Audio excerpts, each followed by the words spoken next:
Hello, and welcome to 5-Minute Math. Today we are looking at the 7th grade concept of unit conversions, specifically when they involve more than one step. We'll do it in 5 minutes or less. So let's say we're trying to find the perimeter of a driveway. Let's draw a rectangle to represent that. And they want us to find the perimeter, which means we need to find the length of all four sides. But they want us to find the perimeter of the driveway in meters. And look what they give us. The length is going to be 7 yards, so we need to figure out what that is right there. We'll just make that our 7 yards. Our width is going to be 14 feet. So we'll make this our width. And I'm trying to find it in meters, and they give me yards and feet. What's going to be important is this conversion right here. So 1 meter is approximately, that's what that squiggly equal sign means, approximately, or about 3.28 feet, or 3 and 28 hundredths feet. So I could go ahead and make a conversion with this 14 feet. But I can't do anything with yards because I don't have a conversion between yards and meters. I've got feet and meters. So let's go ahead and make this conversion right here. 1 yard equals 3 feet. That's something we just need to know, right? Which means 7 yards. I'm just going to go ahead and this one, I'm going to go ahead and say yards over yards. I'm going to make a proportion equals blank feet. So we need to do cross multiplication. Right? And what we get is 1 times our number. So basically our number equals 21. So there we go. 7 yards equals 21 feet because the 7 and 3 multiply. So let's rewrite this. 21 feet. Okay, now I've got 14 feet and 21 feet. I can convert those. Now, am I going to multiply or am I going to divide? Well, let's set up another proportion. Let's do it with this 14 right here.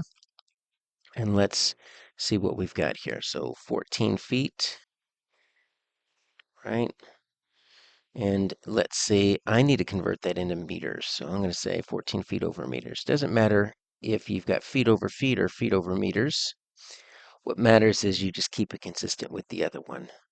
So I know the other one has feet on top, so I need feet on top. 3 and 28 hundredths feet over 1 meter. So in this proportion, I'm setting it up with feet in the numerator and meters in the denominator. So cross multiplication again.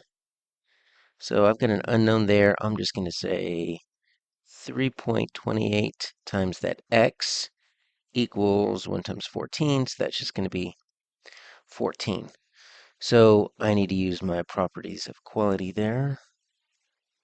What are we going to do? We're just going to divide both sides by 3.28. If I can divide both sides by 3.28, that is going to get me x all by itself. So now I need to divide 14 by 3 and 28 hundredths. Well, if I set this up here, one thing I want to make sure we remember is that when we divide, we're not going to leave a decimal in the divisor. So we're going to move the decimal over twice, which is the same as multiplying it by 100. So multiply it by 10 by 100. Now it's 328, but I got to do the same thing with my dividend.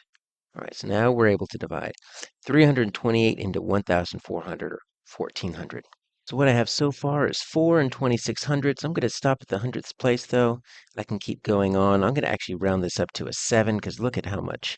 If I wanted to divide this again, that's going to be a pretty big one. So I'll say this is about 4 and 27 hundredths meters. Now let's do the 21 feet.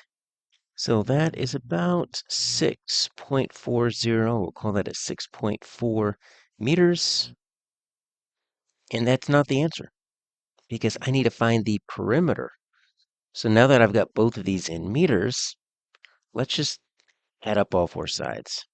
6.4 and 6.4, right? They're both going to be the same. And then 4 and 27 hundredths and 4 and 27 hundredths, right? They're both going to be the same. You could multiply by 2, but you know what? We've got the addition here. Let's line them up by decimals. And that's going to be 14. And that's going to be 8, 9, and another 4 is going to be 13. And that's 10, 21. So around 21 and 34 hundredths meters.